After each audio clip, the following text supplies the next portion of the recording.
네가 그러고도 이 집안 며느리냐? 내 아들이 벌어다 준 돈 다 뱉어내. 친정어머니 생신날 생일 케이크 앞에서 시어머니가 제 뺨을 후려쳤습니다. 시누이 빈 1억을 대신 갚아주지 않는다고요. 아니, 진짜 기가 막혀서. 뺨이 얼얼한데 옆에 있던 남편은 뭘 했냐고요. 구석에 서서 고개만 숙이고 있었습니다. 근데요, 저도 호락호락한 사람이 아니거든요. 결혼 전부터 모아둔 목돈에 몰래 세운 이혼 전략까지. 제가 차분하게 한마디 했습니다. 네, 어머님. 아드님이 번 돈 싹 다 드릴게요. 딱 한 달 뒤 아들 원룸 앞에서 주저앉아 대성통곡하는 시어머니. 빚더미에 깔려 고개도 못 드는 남편. 그 꼴을 만든 게 자기라는 걸 그제야 깨달은 거죠. 시어머니에게 통쾌하게 되갚아준 며느리 이야기, 지금 바로 시작합니다. 저는 서윤아, 올해 32살입니다. 서울 외곽 30평대 아파트에서 남편 장현우와 결혼 5년 차를 보내고 있죠.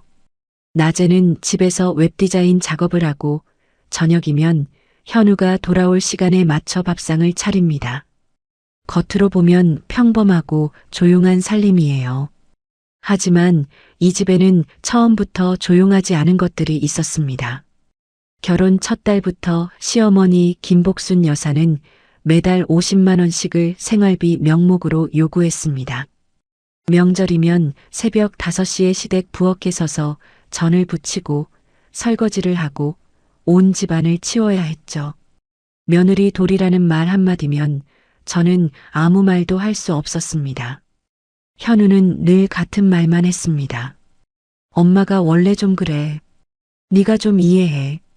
그 말을 들을 때마다 저는 입을 다물었습니다. 이해하라는 말이 5년 동안 한 번도 바뀐 적이 없었으니까요.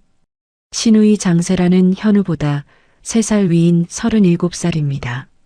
3년 전부터 뷰티 편집숍을 한다며 시어머니에게 수천만 원을 받아갔고 저한테도 여러 번 손을 벌렸습니다. 옳게 이번 달만 좀 빌려줘. 한 달이면 갚을게. 저는 매번 정중하게 거절했습니다. 빌려주면 돌아오지 않을 돈이라는 걸 알았으니까요. 그러던 어느 금요일 저녁이었습니다. 현우가 현관문을 열고 들어오는데 평소와 달리 신발도 가지런히 놓지 않고 거실로 들어왔습니다. 넥타이를 풀지도 않은 채 식탁 의자에 털썩 앉더니 한참을 아무 말 없이 고개만 숙이고 있었죠. 밥 차려놨어. 씻고 와. 제가 먼저 말을 건넸지만 현우는 고개를 들지 않았습니다. 유나야. 현우가 식탁 위를 손가락으로 두드리며 입을 열었습니다. 누나가 가게 접었대. 접었다고? 응. 근데 그게 여기저기서 빌린 돈이 1억이 넘는데. 저는 국을 담던 국자를 내려놓고 현우를 바라봤습니다. 현우는 여전히 고개를 숙인 채 말을 이었습니다. 엄마가 우리한테 좀 도와달라고 하시는데. 말끝을 흐리는 현우의 목소리가 부엌까지 가라앉았습니다. 저는 식탁 맞은편에 앉아 또박또박 말했습니다. 현우야, 우리 아파트 대출 잔액이 1억 2천이야. 당신 월급으로 이자 내고 생활비 쓰면 남는 게 없는 거 알잖아. 어디서 돈을 빼? 나도 프리랜서 수입으로 겨우겨우 보태는 형편이야. 세라 언니 빚까지 우리가 어떻게 해? 현우는 대답하지 않았습니다. 한숨만 한 번 깊게 내쉬더니 의자를 밀고 일어나 방으로 들어가 버렸죠. 그날 저녁 밥상은 그대로 식탁 위에서 식었습니다. 다음 날 아침 현우가 출근하고 얼마 지나지 않아 제 휴대폰이 울렸습니다. 화면에 뜬 이름은 시어머니였습니다. 유나야. 네, 어머님. 세라가 길거리에 나앉게 생겼어.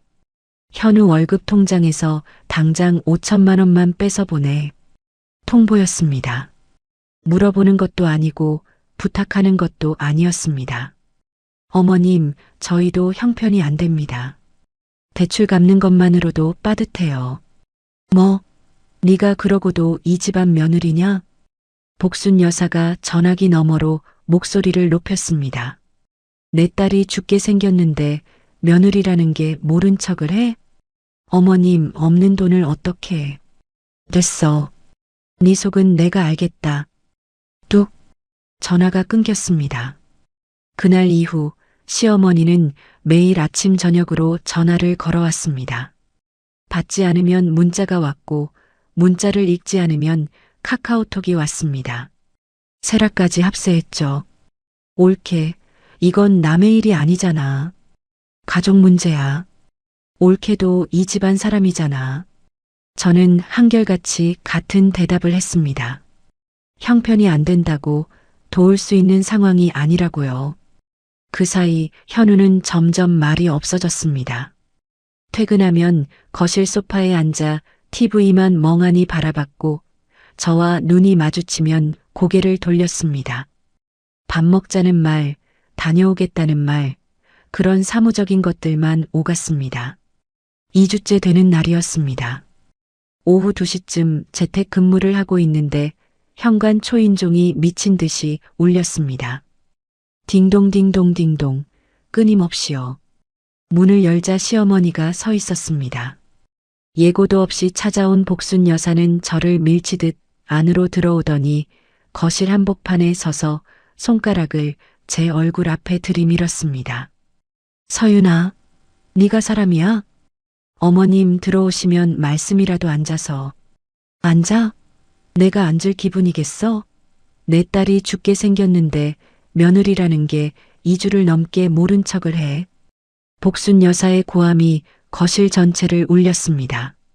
1시간이 넘도록 고성이 이어졌고 저는 그 자리에 서서 한마디도 하지 못했습니다. 현우는 서재 쪽 구석에 서 있었습니다. 고개를 숙인 채 한 발짝도 움직이지 않았죠. 어머니를 말리지도 저를 감싸지도 않았습니다. 복순 여사가 나간 뒤 거실에는 밀린 의자와 바닥에 떨어진 쿠션만 남았습니다. 저는 하나씩 주워 올리며 거실을 정리했습니다. 현우는 여전히 구석에 서서 고개를 숙이고 있었습니다. 아까 그 자세 그대로요. 그날 밤 저는 잠이 오지 않았습니다. 소동 내내 한마디도 못하고 서 있던 현우의 뒷모습이 자꾸 떠올랐습니다. 새벽 1시가 넘어서 저는 조용히 침대에서 일어나 거실로 나왔습니다. 노트북을 열고 결혼 전부터 따로 관리해온 개인 계좌에 접속했습니다. 결혼 전 직장 생활을 하며 모은 목돈, 그 위에 결혼 후 프리랜서 수입을 꾸준히 쌓아온 내역이 화면에 떴습니다. 저는 만약을 위해 정리해뒀던 재산 목록 파일을 열었습니다. 오랜만에 열어본 그 파일 속 숫자들을 하나하나 확인하면서 저는 노트북 화면 앞에서 한참을 움직이지 않았습니다. 그로부터 사흘 뒤 토요일 오후였습니다. 친정어머니 서정숙 여사의 생신이었죠. 저는 오랜만에 친정집 현관문을 열었습니다. 우리 유나 왔어? 어머니가 앞치마를 두른 채 부엌에서 나오며 활짝 웃었습니다.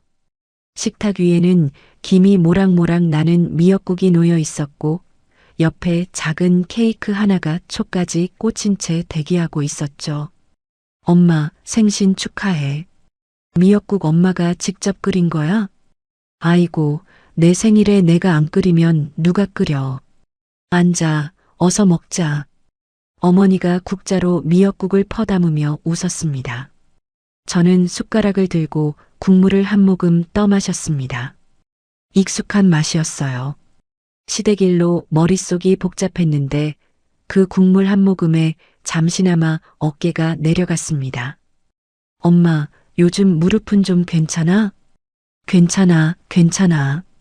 너나 밥 좀 먹어. 얼굴이 왜 이렇게 말랐어? 어머니가 제 볼을 들여다보며 걱정스러운 눈을 했습니다. 저는 괜찮다고 웃어 보이며 밥을 떠먹었습니다. 식사를 마치고 케이크 앞에 나란히 앉았습니다. 어머니가 초에 불을 붙이고 저는 휴대폰 카메라를 켰습니다. 엄마, 소원 빌어. 소원은 무슨? 우리 유나 건강하면 그게 소원이지. 어머니가 눈을 감고 두 손을 모았습니다. 그 순간 현관 초인종이 울렸습니다. 누구지? 유나, 너 누구 온다고 했어? 아니, 나 아무한테도 안 했는데. 어머니가 고개를 갸우뚱하며 현관으로 걸어갔습니다. 문을 여는 순간 저는 어머니 너머로 서 있는 사람을 봤습니다. 시어머니 김복순 여사였습니다. 사돈. 친정어머니가 당황하며 한 발 물러섰습니다. 복순 여사는 대답도 없이 어머니를 밀치듯 안으로 들어섰습니다. 거실 한가운데 서서 식탁 위에 케이크와 미역국 그릇을 훑어보더니 입꼬리가 일그러졌습니다. 이게 뭐야? 이 와중에 생일잔치를 하고 앉아 있어? 복순 여사가 식탁을 손바닥으로 탁 내리쳤습니다. 미역국 그릇이 흔들리며 국물이 흘렀죠. 어머님, 어떻게 여기까지? 제가 자리에서 일어나며 말했습니다. 복순 여사가 저를 노려보며 한 걸음 다가왔습니다. 전화를 해도 안 받고 여기서 놀고 있었어? 내 아들이 벌어다 준 돈으로 편하게 살면서 시누이 하나 못 도와줘? 어머님, 여긴 제 친정이에요. 어머니 생신이시고. 생신? 내 딸은 길거리에 나앉게 생겼는데 생신 타령이야? 복순 여사가 제 멱살 쪽으로 손을 뻗었다가 그 손이 방향을 바꿨습니다. 뺨을 맞았습니다. 왼쪽 볼이 화끈하게 달아올랐고 고개가 옆으로 돌아갔습니다. 순간 아무 소리도 들리지 않았습니다. 유나야. 친정어머니가 비명을 지르며 제 앞으로 뛰어왔습니다. 사돈, 이게 무슨 짓이에요? 아무리 그래도 남의 집에 와서 사람을 때려요? 남의 집? 내 며느리한테 하는 말이 남의 집이야? 복순 여사가 친정 어머니에게까지 손가락질을 하며 고함을 질렀습니다. 복도에서 인기척이 났습니다. 소리를 듣고 나온 옆집 이웃이 열린 현관문 너머로 안을 들여다보고 있었죠. 저는 왼쪽 뺨을 손으로 감싼 채 서 있었습니다. 뺨이 욱신거렸고 눈앞이 뜨거웠습니다. 하지만 저는 울지 않았습니다. 고개를 천천히 돌려 복순 여사의 눈을 똑바로 바라봤습니다. 네, 어머님. 제 목소리가 이상할 만큼 차분하게 나왔습니다. 아드님이 번 돈 싹 다 드릴게요. 복순 여사의 표정이 굳었습니다. 손가락질을 하던 손이 멈추고 눈이 한번 깜빡였죠. 잠깐의 침묵이 흘렀습니다. 당연히 그래야지. 복순 여사가 코로 바람을 내뿜으며 몸을 돌렸습니다. 현관문을 열고 나가면서 뒤도 돌아보지 않았죠. 문이 쾅 닫혔습니다. 저는 친정어머니를 소파로 안내했습니다. 어머니의 손이 떨리고 있었습니다. 눈에 눈물이 그렁그렁 고여 있었죠. 유나야. 어머니가 제 손을 꽉 잡으며 말했습니다. 그 집안 이제 그만두자. 응? 엄마가 보기에 더는 안 되겠다.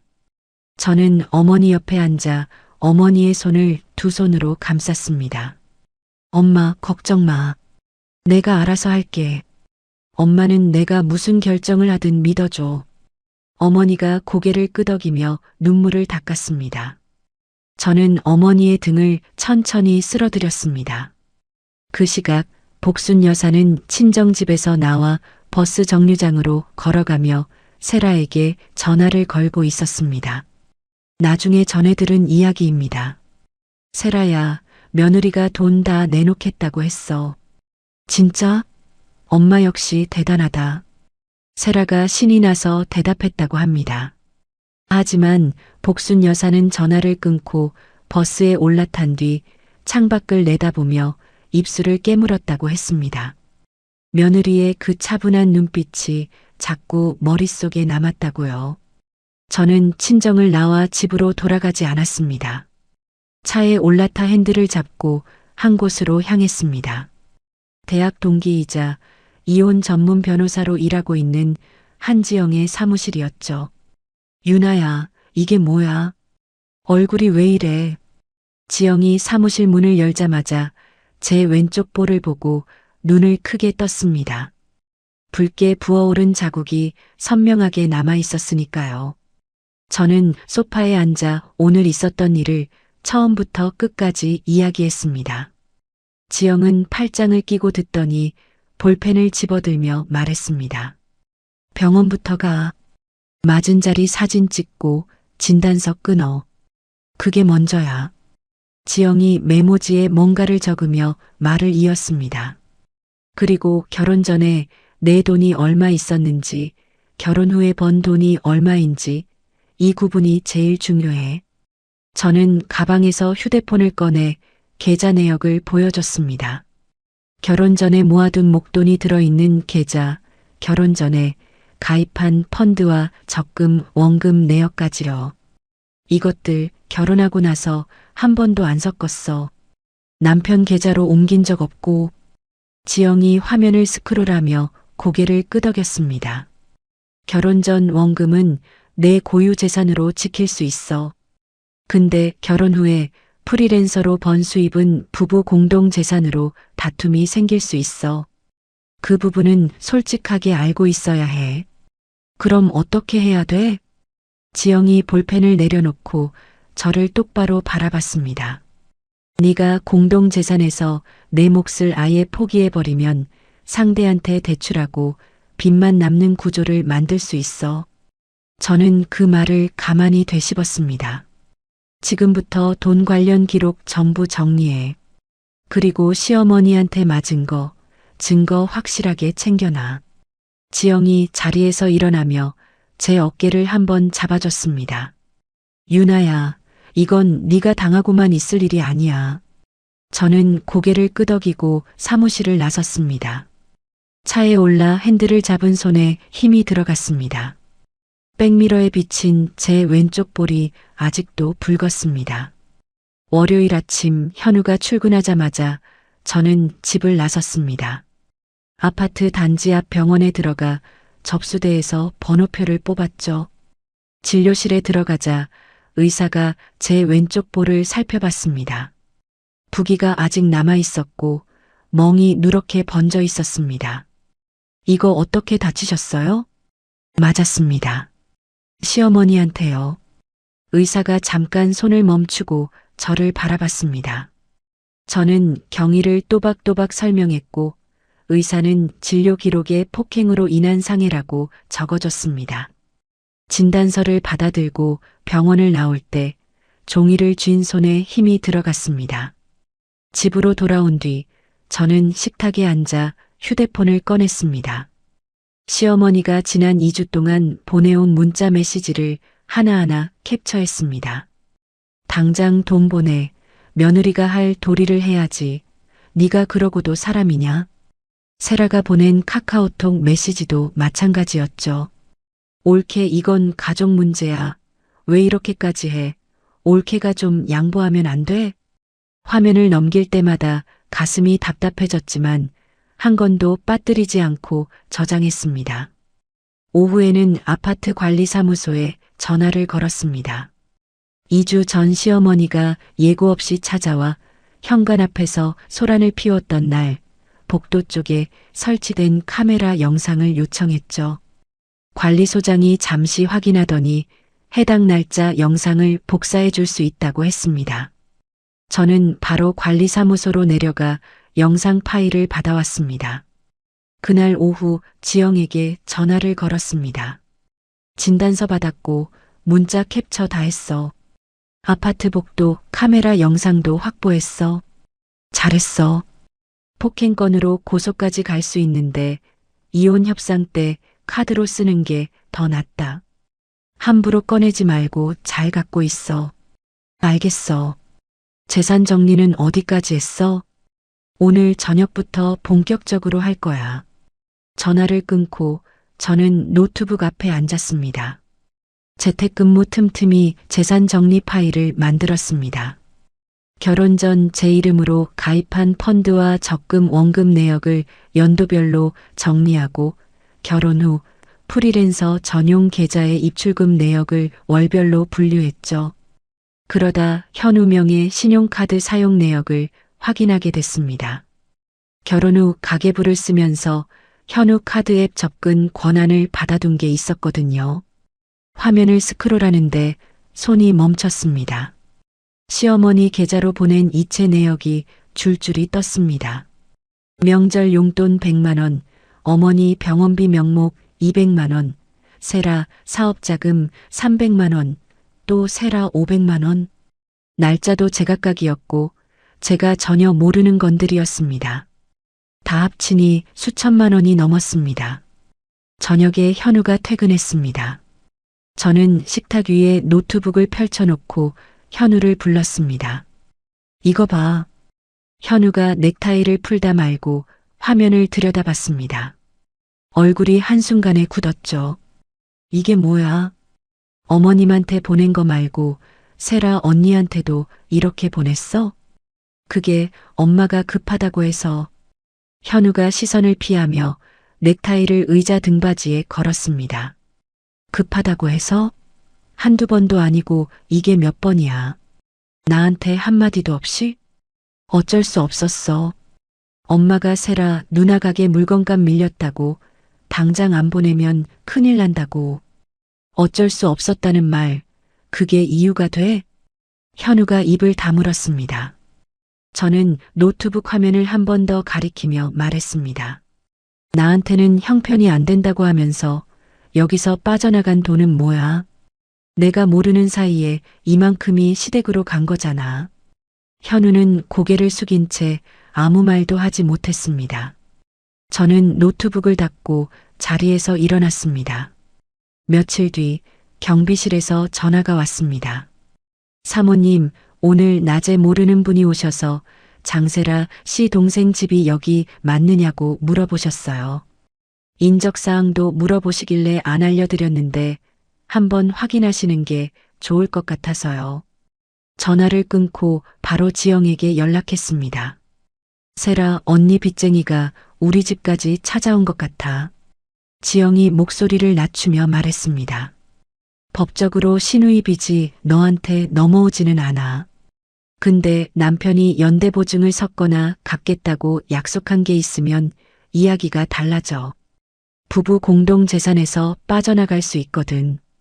빨리 확인해. 연대보증? 현우가 설마 그런 걸? 확인부터 해. 제발. 그날 밤 현우가 잠든 뒤 저는 거실 불을 켜지 않고 서재로 들어갔습니다. 휴대폰 손전등을 켜고 서류 보관함을 열었습니다. 아파트 계약서, 보험 서류, 자동차 등록증 사이를 한 장 한 장 넘겼습니다. 손이 멈췄습니다. 3개월 전 날짜가 적힌 서류 한 장이 눈에 들어왔습니다. 세라의 대출에 현우가 연대보증을 선 서류였습니다. 현우의 서명과 도장이 찍혀 있었죠. 나중에야 알게 된 사실이지만 세라가 현우에게 직접 부탁한 거였습니다. 엄마가 보증 좀 서달라고 했는데 올케한테는 말하지 마. 괜히 싸움 나니까. 현우는 그 말을 듣고 저 몰래 도장을 찍었던 겁니다. 저는 서류를 휴대폰으로 촬영해 지영에게 전송했습니다. 보관함을 원래대로 닫고 서재를 나왔습니다. 침실 문 앞에 섰습니다. 어둠 속에서 현우의 등이 보였습니다. 이불을 덮고 옆으로 누운 채 숨소리가 고르게 들렸죠.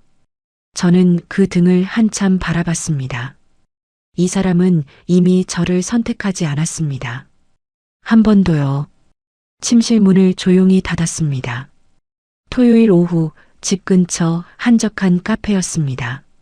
저는 현우를 불러냈습니다. 주말이라 사람이 별로 없는 창가 자리에 마주 앉았죠. 현우가 아메리카노를 한 모금 마시며 말했습니다. 갑자기 무슨 이야기 하려고. 저는 대답 대신 가방에서 서류 봉투를 꺼냈습니다. 세라의 연대보증 서류 사본을 테이블 위에 놓았습니다.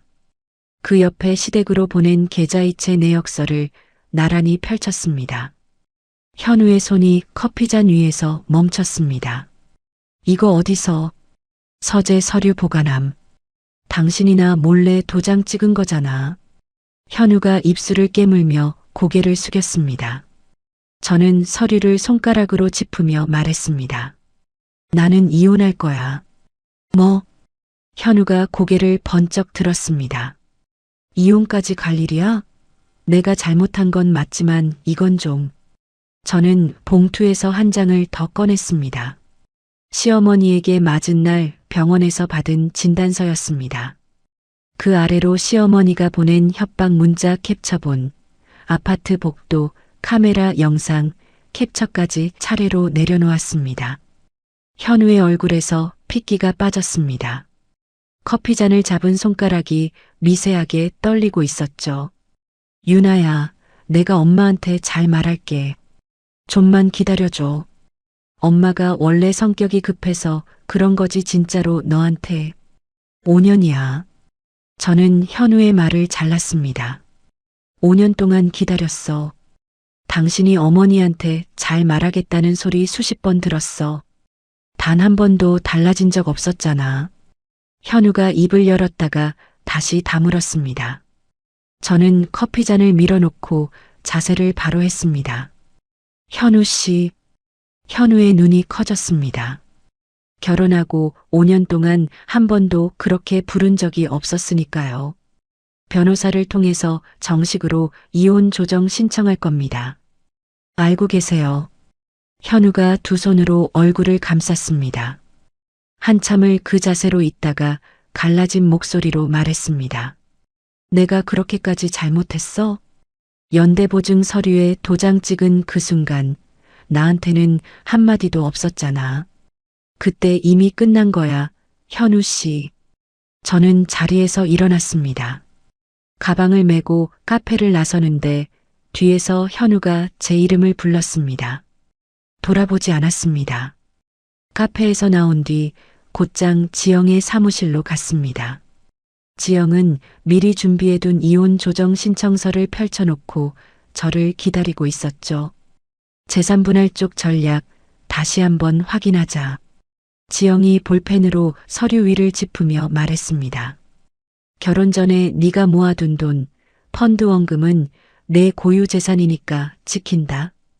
그리고 결혼 후 부부 공동재산, 아파트나 현우 명의 예금, 자동차 같은 것들은 내 몫을 포기해. 포기하면 전부 현우한테 가는 거지? 응. 아파트도 예금도 자동차도. 근데 거기에 붙어 있는 대출 1억 2천만 원하고 세라 연대보증 1억도 같이 가는 거야. 빚까지 통째로. 저는 서류에 이름을 적고 도장을 찍었습니다. 잉크가 마르는 걸 가만히 내려다봤습니다. 그날 저녁 현우가 눈을 벌겋게 부은 채 집에 들어왔습니다. 현관에서 신발도 벗지 않고 저한테 다가와 제 손을 잡았습니다. 유나야, 내가 잘못했어. 제발 다시 생각해줘. 내가 달라질게. 저는 현우의 손을 조용히 뿌리쳤습니다. 현우 씨가 연대보증에 도장 찍은 순간 나한테는 한마디도 안 했잖아. 그게 다야. 저는 안방으로 들어가 옷장을 열었습니다. 캐리어를 꺼내 짐을 넣기 시작했습니다. 현우가 문 앞에 서서 저를 바라보고 있었지만 저는 고개를 돌리지 않았습니다. 그 주말 저는 개인 짐을 정리해서 친정으로 옮겼습니다. 친정어머니는 아무것도 묻지 않았습니다. 제가 어렸을 때 쓰던 방 이불을 새 것으로 깔고 베개를 폭신한 걸로 바꿔놓고 책상 위를 깨끗이 닦아두셨더라고요. 천천히 해. 내 곁에 엄마가 있으니까. 어머니가 제 방문 앞에 서서 그 한마디를 하고 부엌으로 들어갔습니다. 저는 캐리어를 방 한쪽에 내려놓고 창밖을 바라봤습니다. 친정으로 짐을 옮긴 날 밤 저는 옛방 침대에 누워 천장을 바라봤습니다. 연대보증 서류를 발견한 밤이 떠올랐습니다. 어둠 속에서 현우의 등을 바라보며 이 사람은 이미 저를 선택하지 않았다고 생각했던 그 순간이요. 그런데 이상하게도 그날 밤에는 바로 결심이 서지 않았습니다. 5년이라는 시간이 자꾸 발목을 잡았거든요. 혹시 내가 너무 성급한 건 아닐까? 한 번만 더 기회를 줘볼까? 그런 생각이 새벽까지 머릿속을 맴돌았습니다. 하루가 지나고 이틀이 지났습니다. 저는 재택근무를 하면서도 자꾸 서재 쪽을 바라봤습니다. 서류 보관함 안에 있는 그 서류가 눈앞에 아른거렸죠. 사흘째 되는 날 아침이었습니다. 현우가 출근 준비를 하면서 거울 앞에 섰습니다. 넥타이를 매다가 저를 돌아보며 웃었습니다. 오늘 저녁 뭐 먹을까? 아무 일도 없다는 듯이요. 연대보증 서류에 도장을 찍은 사람이, 저한테 수천만 원을 숨긴 사람이, 시어머니가 제 뺨을 때린 날에도 한마디 못한 사람이 넥타이를 매면서 저녁 메뉴를 묻고 있었습니다. 그 순간 알았습니다. 이 사람은 앞으로도 달라지지 않을 거라고요. 제가 아무리 기다려도 이 사람은 끝까지 이 모양일 거라고요. 저는 대답하지 않았습니다. 현우가 고개를 갸우뚱하며 현관으로 나갔고 문이 닫히는 소리를 들으며 저는 휴대폰을 들어 지영에게 전화를 걸었습니다. 지영아, 나 결심했어. 이번 주말에 이야기할 거야. 알겠어. 서류 준비해 놓을게. 전화를 끊고 저는 서재에 들어가 서류 보관함에서 연대보증 서류를 꺼냈습니다. 복사본을 만들어 봉투에 넣고 시댁 송금 내역서와 진단서까지 함께 정리했습니다. 그리고 토요일이 왔습니다. 다음 주 월요일 현우가 어머니 복순 여사에게 전화로 이혼 이야기를 꺼냈다고 합니다. 그 직후 제 휴대폰이 울렸습니다. 서윤아, 이혼? 네가 감히 이혼을 해? 한 푼도 못 가져가, 한 푼도. 복순 여사의 목소리가 스피커를 뚫고 나올 것 같았습니다. 어머님, 아드님 명의 재산은 한 푼도 안 가져갈 생각입니다. 뭐? 싹 다 드린다고 했잖아요. 전부 아드님한테 두고 갈 겁니다. 전화 너머가 조용해졌습니다. 복순 여사가 뭔가 말하려다 멈추는 기척이 느껴졌습니다. 뭔 소리를 하는 거야, 지금. 어머님이 원하신 대로 해드리는 겁니다. 아드님이 번 돈 싹 다요. 저는 전화를 끊었습니다. 나중에 현우에게 전해들었습니다. 복순 여사가 세라에게 이혼 소식을 전하자 세라의 첫마디는 이거였다고 합니다. 올케가 나가면 그 집 재산에서 내 빚은 누가 갚아줘? 복순 여사는 그제야 무언가 잘못 돌아가고 있다는 걸 느꼈다고 합니다. 대출은 어떡하고 현우 빚은 어쩌냐며 허둥댔다고요. 저는 친정 내 방 책상에 앉아 지영에게서 온 문자를 확인했습니다. 조정 신청 접수 완료. 휴대폰을 내려놓고 창밖을 바라봤습니다. 어머님한테 했던 말이 떠올랐습니다. 싹 다 드릴게요. 그 말이 무슨 뜻인지 곧 알게 되실 겁니다. 조정 신청 후 한 달 반쯤 지났을 때 법원에서 첫 조정 기일 통지서가 도착했습니다. 저는 그 봉투를 식탁 위에 올려놓고 한참을 들여다봤습니다.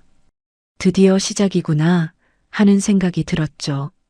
지영의 사무실에서 마지막 전략 회의를 했습니다. 지영이 테이블 위에 표 2장을 나란히 펼쳤습니다. 왼쪽이 공동재산 목록이야. 아파트, 현우 명의 예금, 자동차. 오른쪽은 내 고유 재산. 결혼 전 적금하고 펀드 원금. 저는 2장을 번갈아 보며 고개를 끄덕였습니다. 핵심은 이거야. 공동재산에서 내 몫을 포기하는 대신 결혼 전에 네가 모아둔 돈은 한 푼도 안 건드리게 한다. 이 교환 구조를 밀고 나가는 거야. 상대 쪽에서 내 프리랜서 수입을 물고 늘어지면 지영이 볼펜을 돌리며 말했습니다. 그 부분이 다 터질 수 있어. 근데 네가 공동재산목 전체를 포기하는 조건으로 맞바꾸면 상대가 거기에 매달릴 이유가 없어져. 이미 아파트고 예금이고 다 자기네 거니까. 알겠어.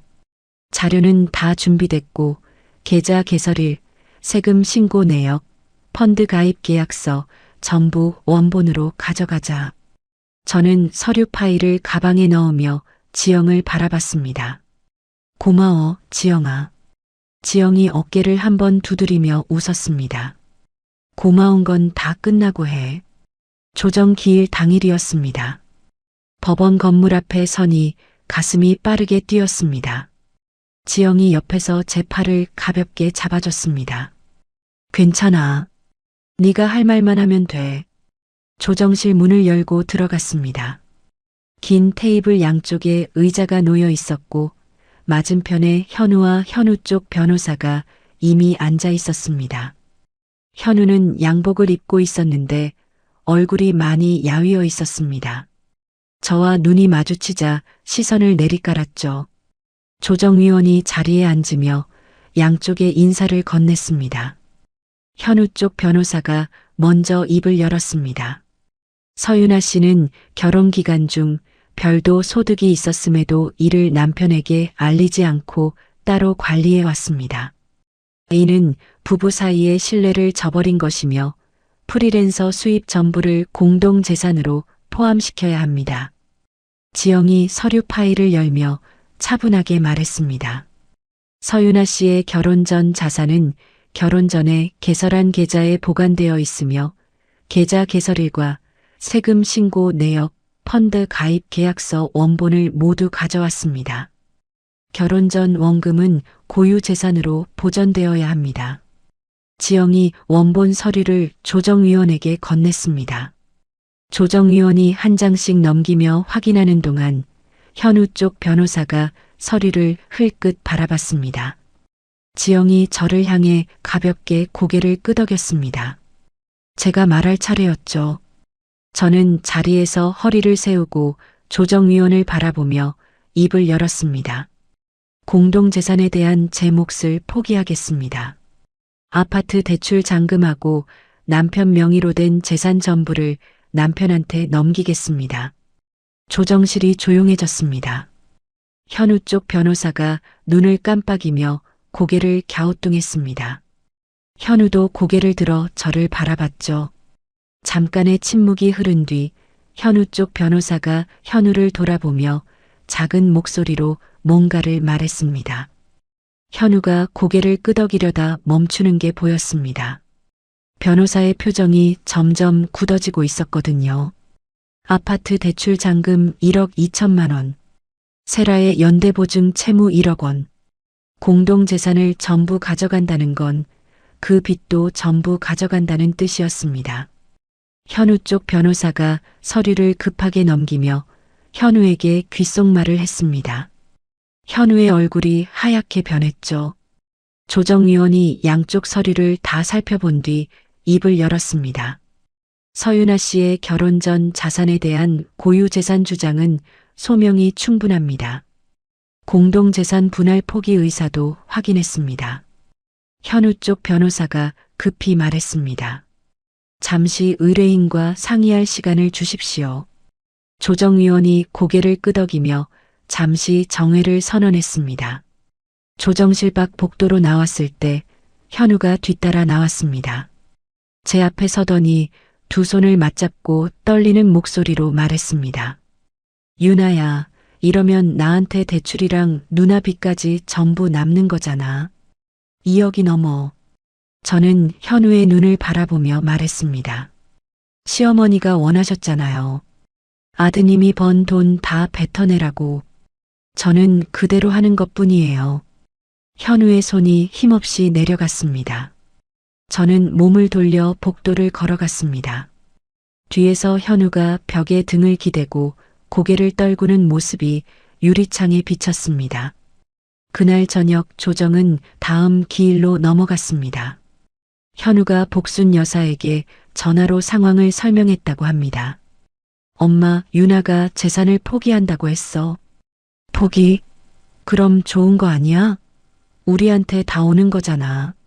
엄마, 윤아가 가져가는 게 없는 대신에 나한테 빚만 남는다고. 아파트 대출에 누나 연대보증까지 전부. 전화 너머가 조용해졌다고 합니다. 복순 여사가 한참 동안 아무 말도 못했다고요. 며칠 뒤 세라의 채권자 쪽에서 현우에게 빚을 갚으라는 공식 서류가 날아왔습니다. 아파트 대출 잔금에 세라의 빚까지 합치면 2억이 훌쩍 넘었습니다. 세라는 채권자의 압박이 심해지자 전화번호를 바꾸고 잠적했습니다. 복순 여사가 딸에게 전화를 걸어도 연결되지 않았다고 합니다. 저는 친정집 방에서 지영의 전화를 받았습니다. 다음 기일 전에 상대가 합의안 들고 올 거야. 거의 확실해. 그래. 현우 쪽 변호사도 이 구조면 싸워봤자 불리하다는 걸 알 거야. 조금만 더 버텨. 전화를 끊고 휴대폰을 책상 위에 내려놓았습니다. 창밖에 가로등이 하나 켜지고 있었습니다. 저는 의자에 기대앉아 숨을 깊이 내쉬었습니다. 2차 조정 기일을 열흘쯤 앞둔 수요일 오후였습니다. 저는 친정집 거실에서 노트북을 펴고 작업을 하고 있었죠. 초인종이 울렸습니다. 어머니가 부엌에서 손을 닦으며 현관으로 나갔습니다. 누구세? 어머니의 말이 끊겼습니다. 저는 고개를 들어 현관 쪽을 바라봤습니다. 시어머니 김복순 여사가 서 있었습니다. 그런데 전에 보던 모습이 아니었습니다. 화장기 하나 없는 얼굴에 입술이 바짝 말라 있었고 옷은 구겨진 채 다림질 한 번 안 한 것 같았습니다. 머리카락도 제대로 빗지 않은 채 흘러내리고 있었죠. 복순 여사가 저를 보자마자 입을 열었습니다. 유나야, 제발 다시 한번 생각해 주라. 응? 이 어미가 잘못했다. 목소리가 갈라져 있었습니다. 눈가가 벌겋게 부어 있는 걸 보니 오기 전부터 울었던 것 같았습니다. 어머니가 문 앞을 가로막고 섰습니다. 사돈, 우리 딸 뺨을 때리고 왔을 때는 언제고 이제 와서 이러시는 겁니까? 그때 내가 잘못한 거야. 내가 미쳤었어. 그러니까 한 번만 더. 안 됩니다. 돌아가세요. 어머니의 목소리가 단단했습니다. 복순 여사가 현관 바닥에 무릎을 꿇으려 했습니다. 저는 노트북을 닫고 자리에서 일어났습니다. 어머님, 안으로 들어오세요. 대신 이야기는 짧게 하겠습니다. 어머니가 돌아보며 제 눈을 바라봤습니다.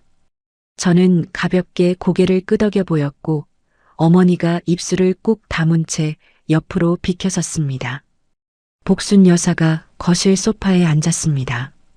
두 손을 무릎 위에 모으고 있었는데 손가락이 파르르 떨리고 있었죠. 유나야, 현우한테 돌아가면 연대보증이고 대출이고 같이 방법을 찾아볼 수 있잖아. 내가 어떻게든 도울 테니까. 어머님, 저는 복순 여사 맞은편 의자에 앉으며 말했습니다. 어머님이 직접 세라 언니 빚을 갚으시거나 현우 씨가 갚으면 되는 일이에요. 그게 왜 제 문제입니까? 그래도 네가 옆에 있으면 현우가. 어머님, 5년 동안 저는 이 집안에서 돈 보내라고 하면 보내는 사람, 명절에 일하라고 하면 일하는 사람이었습니다. 어머님이 저한테 한 번이라도 이건 내 문제가 아니야. 이런 말씀을 해주신 적이 있으세요? 복순 여사가 입을 다물었습니다. 없으셨잖아요. 저는 항상 시키는 대로 했고 그래도 부족하면 뺨까지 맞았습니다. 그런데 이제 와서 돌아오라는 건 저한테 다시 그 자리로 가라는 거예요. 복순 여사의 눈에서 눈물이 주르륵 흘러내렸습니다. 손등으로 닦으려 했지만 계속 흘러서 결국 고개를 숙인 채 소리 없이 울었습니다. 저는 자리에서 일어나 현관문을 열었습니다. 어머님, 돌아가세요. 복순 여사가 비틀거리며 소파에서 일어났습니다. 현관을 나서다가 한 번 뒤를 돌아봤지만 저는 시선을 피하지 않고 서 있었습니다. 문이 닫혔습니다. 어머니가 부엌에서 물 한 잔을 가져다 주며 제 옆에 앉았습니다. 아무 말 없이 제 등을 쓸어줬습니다. 그날 밤이었습니다.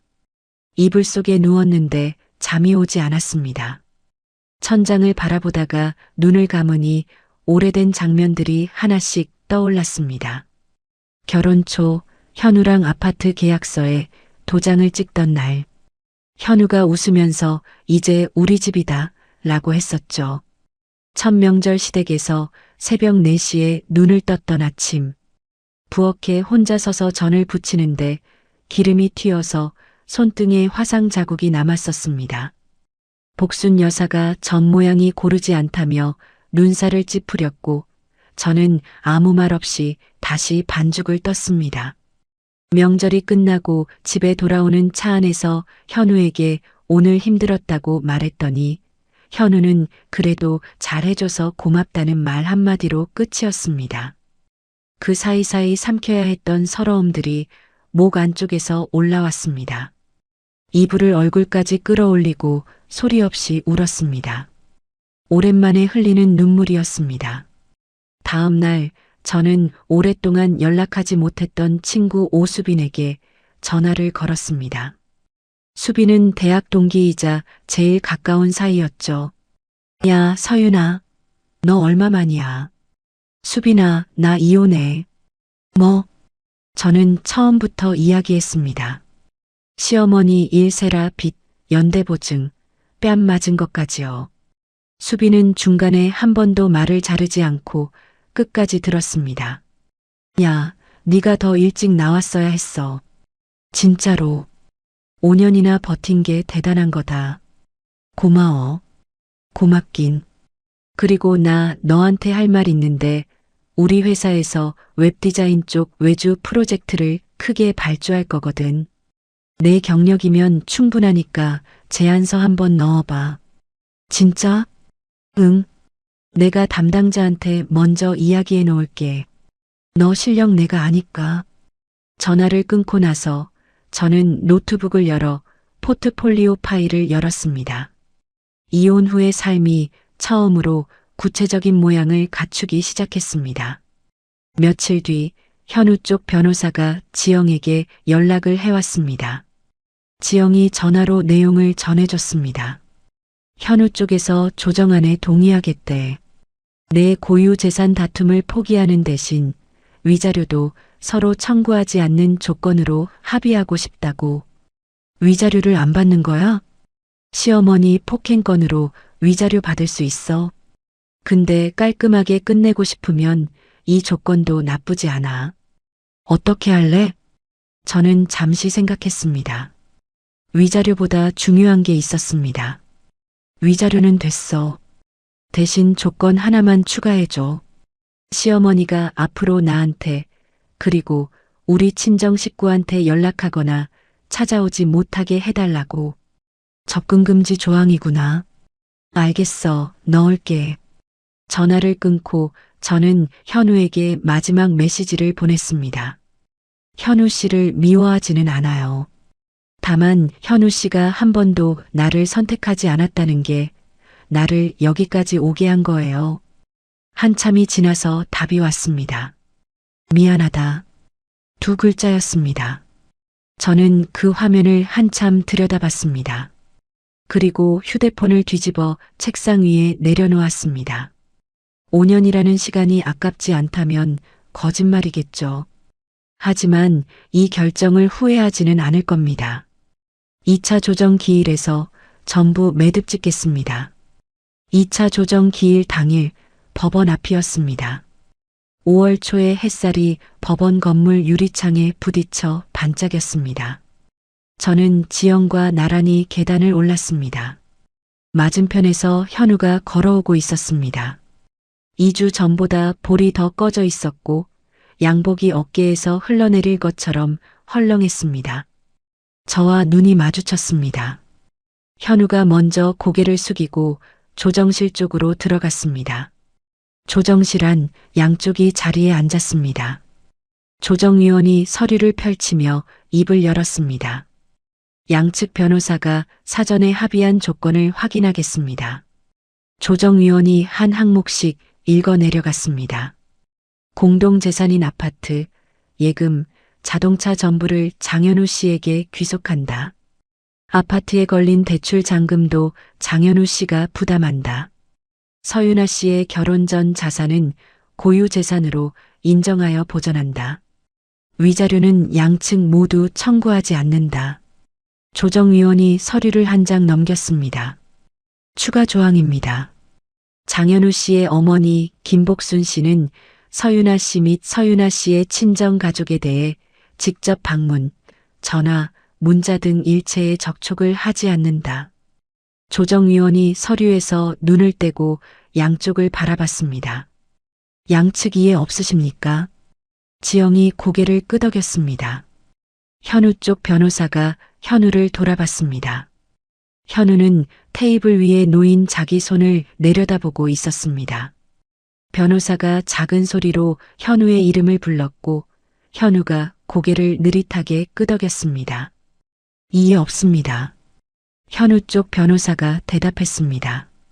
조정위원이 서명할 서류를 양쪽에 건넸습니다. 지영이 제 앞에 서류를 놓아줬습니다. 저는 볼펜을 집어들었습니다. 서명란 위에 펜을 대는 순간 손끝이 미세하게 떨렸습니다. 1초, 2초. 저는 숨을 한 번 들이쉬고 이름을 적었습니다. 서윤아, 세 글자가 또렷하게 찍혔습니다. 맞은편에서 현우도 펜을 들었습니다. 펜을 쥔 손이 멈춘 채 한참을 서류를 내려다봤습니다. 현우 쪽 변호사가 팔꿈치로 현우를 살짝 건드렸고 현우가 천천히 이름을 적었습니다. 조정위원이 양쪽 서류를 확인하며 말했습니다. 이혼 조정이 성립되었습니다. 끝이었습니다. 5년이 한 문장으로 정리되는 순간이었습니다. 조정실 문을 열고 복도로 나왔습니다. 지영이 자판기에서 커피 2개를 뽑아 하나를 제게 건넸습니다. 수고했어. 응. 저는 커피를 한 모금 마셨습니다. 뜨거운 게 목을 타고 내려갔습니다. 왼손을 내려다봤습니다. 결혼 반지가 아직 끼어 있었습니다. 5년 동안 한 번도 빼지 않았던 반지였죠. 저는 반지를 천천히 돌려 빼냈습니다. 손가락에 하얗게 자국이 남아 있었습니다. 반지를 손바닥 위에 올려놓고 한참 바라봤습니다. 아파트 계약서에 도장을 찍던 날 현우가 이 반지를 끼워주며 웃었던 얼굴이 스쳤습니다. 저는 반지를 코트 주머니에 넣었습니다. 가자. 지영에게 말하고 법원 현관을 나섰습니다. 계단을 내려가는데 뒤쪽에서 현우의 목소리가 들렸습니다. 전화 통화를 하고 있었습니다. 엄마, 다 끝났어. 이혼했어. 걸음을 멈추지 않았지만 현우의 목소리는 바람을 타고 계속 들려왔습니다. 엄마, 울지 마. 다 끝난 거야. 전화 너머로 복순 여사가 우는 소리가 희미하게 새어나왔습니다. 어떻게 이렇게 된 거야 하는 소리가 끊기지 않고 이어졌습니다. 저는 법원 정문을 빠져나와 주차장으로 향했습니다. 지영이 옆에서 걸으며 말했습니다. 오늘 푹 쉬어. 내일부터는 내 시간이니까. 알겠어. 고마워, 지영아. 진짜로. 지영이 손을 흔들고 자기 차 쪽으로 갔습니다. 저는 운전석에 앉아 핸들을 잡았습니다. 시동을 걸지 않고 잠깐 가만히 앉아 있었습니다. 이혼 성립 며칠 뒤였습니다. 저는 친정집 제 방에서 노트북을 열었습니다. 수빈이 알려준 외주 프로젝트에 제안서를 작성하기 시작했죠. 그동안 모아둔 포트폴리오를 꺼내 하나하나 다듬고 거래처 목록을 업데이트했습니다. 화면 속 작업물들을 넘기면서 결혼 생활 동안에도 놓지 않았던 것들이 이렇게 쌓여 있었다는 게 새삼 눈에 들어왔습니다. 제안서 마무리를 하고 있는데 현우에게서 아파트를 급매로 내놓았다는 소식이 들려왔습니다. 세라의 채권자 쪽에서 보낸 서류가 계속 날아오는 바람에 아파트를 팔지 않으면 대출과 연대보증 빚을 동시에 감당할 수 없는 상황이었다고 합니다. 복순 여사가 현우에게서 그 전화를 받았을 때 한참 동안 말을 잇지 못했다고 합니다. 그 집을 팔면 현우 너는 어디서 살아? 복순 여사의 목소리가 떨렸다고요. 며느리를 내쫓으면 모든 게 해결될 줄 알았던 사람이 아들의 집까지 사라지는 현실을 마주한 겁니다. 저는 그 소식을 듣고도 제안서 작업을 계속했습니다. 더 이상 그쪽 이야기에 마음이 흔들리지 않았습니다. 제안서를 제출한 다음 날 수빈에게서 연락이 왔습니다. 유나야, 점심 먹자. 내가 살게. 약속 장소에서 만난 수빈은 저를 보자마자 두 팔로 안아줬습니다. 야, 살 좀 쪄. 얼굴이 반쪽이 됐어. 밥 잘 먹고 있어. 거짓말하지 마. 수빈이 메뉴판을 펼치며 웃었습니다. 밥을 먹으며 이혼 과정에서 겪었던 일들을 솔직하게 이야기했습니다. 조정실에서 서명하던 순간 반지를 빼던 일까지요. 수빈이 젓가락을 내려놓고 제 손을 잡았습니다. 이제 진짜 너한테 집중해. 그리고 나 다음 주에 프리랜서 모임 가는데 같이 가자. 네가 만나면 좋을 사람들이 많아. 모임? 같은 업종 사람들 모여서 밥 먹고 이야기하는 거야. 부담 없어? 저는 고개를 끄덕였습니다. 그 주말 수빈과 함께 프리랜서 모임에 참석했습니다. 카페 한쪽을 빌려 열댓 명이 둘러앉아 각자 하는 일을 소개하는 자리였죠. 제 차례가 왔을 때 저는 간단하게 경력과 작업 분야를 이야기했습니다. 자리가 끝나고 두 곳에서 따로 다가와 명함을 건넸습니다. 혹시 다음 달 프로젝트 미팅에 참석하실 수 있으세요? 저희 쪽 작업이랑 잘 맞을 것 같아서요. 저는 명함을 받아들며 고개를 숙였습니다. 모임에서 돌아온 밤, 저는 친정 제 방 책상 앞에 앉았습니다. 노트를 펼치고 앞으로의 계획을 적기 시작했습니다. 프리랜서 수입을 안정적으로 만들 것, 독립할 집을 구할 것, 어머니 건강검진을 예약할 것. 펜을 멈추고 노트를 내려다봤습니다. 누군가의 며느리가 아니라 서윤아라는 이름으로 적어내려간 목록이었습니다. 이혼하고 두 달여가 지났습니다. 초여름 아침 창문을 열자 따뜻한 바람이 커튼을 밀고 들어왔습니다. 저는 노트북 앞에 앉아 메일함을 열었습니다. 첫 대형 외주 프로젝트의 중간 납품 결과에 대한 클라이언트의 회신이 와 있었죠. 서윤아 디자이너님, 이번 작업물 매우 만족스럽습니다. 후속 프로젝트도 함께하고 싶은데 일정 조율이 가능하신지 확인 부탁드립니다. 저는 메일을 2번 읽었습니다. 결혼 생활 동안 제 일은 남편 월급 옆에 붙은 부수입 정도로 취급받았습니다. 현우도 시어머니도 세라도 한 번도 제 일을 일이라고 불러준 적이 없었죠. 그런데 이 메일 한 통이 말해주고 있었습니다. 이건 처음부터 제 커리어였다고요. 같은 주 습관적으로 부동산 앱을 열어보다가 눈이 멈췄습니다. 현우와 살았던 아파트가 금매 계약 완료로 표시되어 있었습니다. 매수인이 나타나 계약이 끝난 거였죠. 화면 속 아파트 사진을 보며 잠깐 멍해졌습니다. 거실 창가에서 같이 커튼을 골랐던 날, 주방 타일 색을 놓고 한참 웃었던 저녁이 스쳤습니다. 목 안쪽이 먹먹해졌지만 저는 화면을 스크롤해서 원룸 매물 목록으로 넘어갔습니다. 점심때 어머니가 된장찌개를 끓여주며 맞은편에 앉았습니다. 유나야, 엄마가 좀 건강해지면 내 이삿짐 같이 날라줄게. 엄마, 무릎 안 좋으면서 무슨 이삿짐이야. 에이, 딸 이사하는데 엄마가 가만히 있으면 되겠어. 어머니가 웃으며 제 밥그릇에 반찬을 올려줬습니다. 저는 국물을 떠먹으면서 머릿속으로 계산을 했습니다. 독립 자금 목표 금액까지 얼마 남지 않았습니다. 어느 날 오후 작업을 하고 있는데 휴대폰이 울렸습니다. 화면에 뜬 이름을 보고 손이 잠깐 멈췄습니다. 현우였습니다. 여보세요. 나야. 아파트 정리하다가 내 짐이 좀 남아 있어서 책 몇 권하고 액자 하나. 아, 그래요. 택배로 보내주면 돼요. 잠깐 침묵이 흘렀습니다. 요즘 잘 지내? 현우의 목소리가 조심스러웠습니다. 네, 잘 지내요. 현우 씨도 건강 챙기세요. 그래. 전화가 끊겼습니다. 저는 휴대폰을 책상 위에 내려놓고 다시 화면을 바라봤습니다. 마우스를 클릭하고 작업을 이어갔습니다. 그 무렵 현우는 아파트를 판 돈으로 대출을 갚고도 세라의 연대보증 빚이 남아 작은 원룸으로 이사한 상태였습니다. 복순 여사가 현우의 원룸에 찾아갔다고 합니다. 이건 나중에 현우가 지영을 통해 전해온 이야기입니다.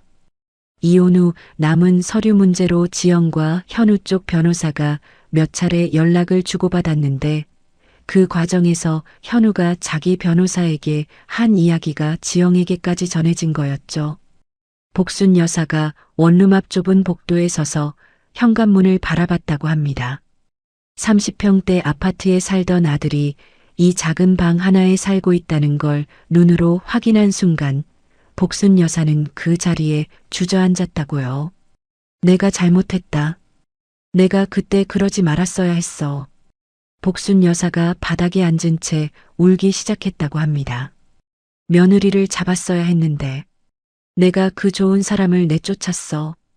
현우가 문을 열고 나와 어머니의 팔을 잡아 일으키며 말했다고 합니다. 엄마, 이제 와서 그런 말 해봤자 소용없어. 나는 내 힘으로 갚아나갈 테니까 엄마도 누나한테 연락 좀 닿게 해줘. 현우의 변호사가 지영에게 전한 말에 따르면 현우가 어머니에게 이렇게 직접적으로 말한 건 그때가 처음이었다고 합니다. 평생 엄마가 원래 좀 그래 라며 넘기기만 하던 사람이 처음으로 지친 속내를 드러낸 거였죠. 그로부터 얼마 뒤 2달 넘게 잠적했던 세라가 복순 여사에게 전화를 했다고 합니다. 엄마, 나 진짜 힘들어. 도와줘. 세라가 울먹이며 시작했는데 통화가 길어질수록 돈 이야기로 흘러갔다고요. 당장 생활비가 없다. 엄마가 좀 보내줄 수 없냐. 그런 말들이었습니다. 복순 여사가 그 말을 듣는 순간 생전 처음으로 딸에게 소리를 질렀다고 합니다.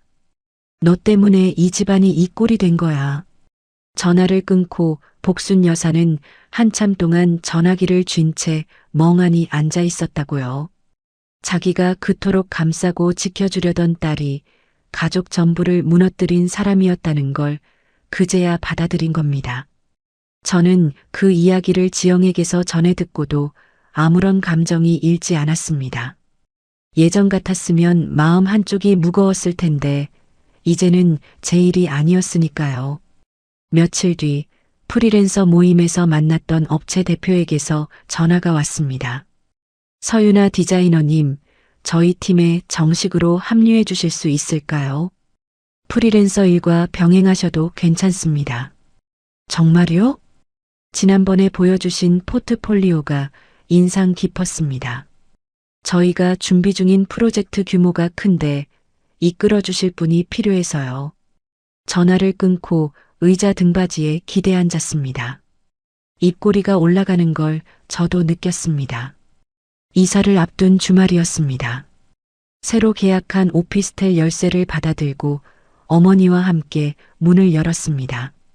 텅 빈 거실에 햇살이 쏟아져 들어오고 있었습니다. 엄마, 여기야. 어머, 햇볕 잘 들어온다. 유나야. 어머니가 창가로 걸어가 커튼 없는 창문 밖을 내다봤습니다. 돌아서며 제 얼굴을 바라보더니 웃었습니다. 이제 진짜 내 집이다, 유나야. 그 한마디에 코끝이 찡했습니다. 결혼 5년, 이혼까지 몇 달 길고 긴 터널이었습니다. 그 터널을 빠져나와 지금 이 빈 거실에 서 있다는 게 실감이 나지 않았습니다. 어머니가 돌아간 뒤 저는 거실 바닥에 그대로 앉았습니다. 가방에서 노트를 꺼내 무릎 위에 펼쳤습니다. 볼펜 뚜껑을 열고 맨 첫 장에 적었습니다. 서윤아의 두 번째 챕터. 그 아래로 앞으로의 계획들을 하나씩 써내려갔습니다.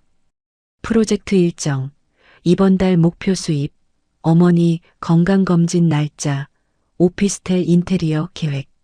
볼펜을 내려놓고 노트를 바라봤습니다. 누군가의 며느리도 누군가의 아내도 아닌 이름. 서윤아. 그 이름으로 채워나갈 이야기가 이제야 시작되고 있었습니다. 시청자 여러분, 오늘 이야기는 어떠셨나요? 신우이 빚 1억을 며느리한테 떠넘기려다 결국 아들까지 잃은 시어머니. 참 어이없는 이야기였죠? 뺨을 때리면서까지 돈을 뜯어내려던 시어머니는 아들 원룸 앞에서 주저앉아 울었고, 가족 뒤에 숨어 빚만 남긴 시누이는 끝까지 돈 타령이었습니다. 한 번도 아내 편을 들지 못했던 남편은 2억이 넘는 빚더미 위에 혼자 남았고요. 자기가 뿌린 씨앗은 반드시 자기한테 돌아온다는 거, 오늘 이야기가 다시 한번 보여준 것 같습니다. 그리고 이번 이야기를 보면서 한 가지 생각해 볼 게 있습니다. 시어머니 복순 여사는 며느리를 쫓아내면 이긴 줄 알았어요. 근데 정작 그 집을 지탱하고 있던 사람이 누구였는지는 한 번도 생각해 본 적이 없었던 거죠. 있을 때는 몰랐던 겁니다. 매달 살림을 꾸리고 대출 이자 맞추고 조용히 가정을 굴려온 사람의 무게를요. 사람이든 관계든 소중한 건 잃고 나서야 보이는 법이라고들 하잖아요. 그때는 이미 늦은 거고요. 유나 씨는 지금쯤 자기 이름으로 된 작은 집에서 햇볕 받으며 새 출발을 하고 있을 겁니다. 그런 유나 씨의 앞날에 좋은 일만 가득하길 진심으로 바랍니다. 혹시 오늘 이야기를 보시면서 유나 씨한테 해주고 싶은 말이 있으시다면 댓글 하나씩 부탁드립니다. 여러분의 따뜻한 한마디가 큰 힘이 됩니다. 그럼 다음에도 속 시원한 이야기로 찾아뵙겠습니다. 시청해주셔서 감사합니다.